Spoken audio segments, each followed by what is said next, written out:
Hello friends, welcome to Kiko's Language School.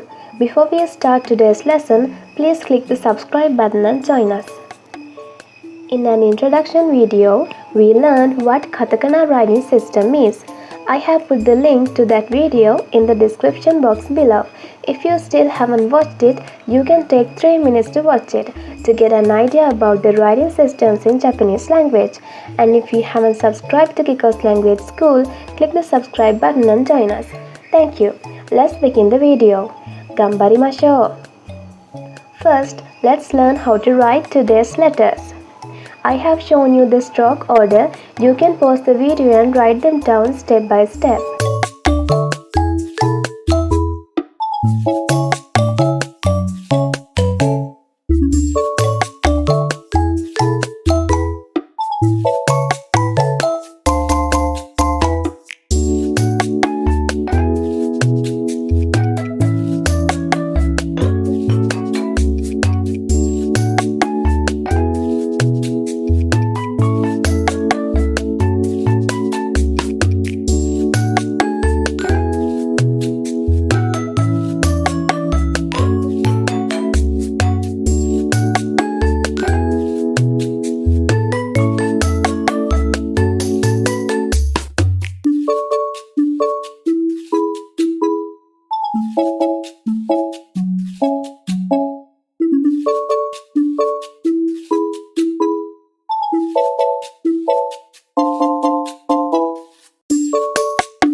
Now, let's learn some words we can write and read using these letters.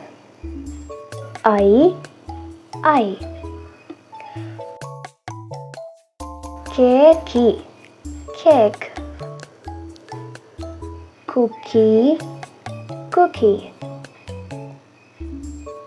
Ice, ice or ice cream. Koto, coat. Well done everybody. We finished our first lesson in Katakana writing system. Hope you learned something new. This is part 1 of this series and I invite you to watch the full series from the links in the description box below. Stay motivated. Learning something new can make it hard to keep it up, but never give up. Nothing is impossible. 夢を成功するために頑張って勉強しましょう。見てくれてありがとうございました。サブスクライブしてライクしてくださいね。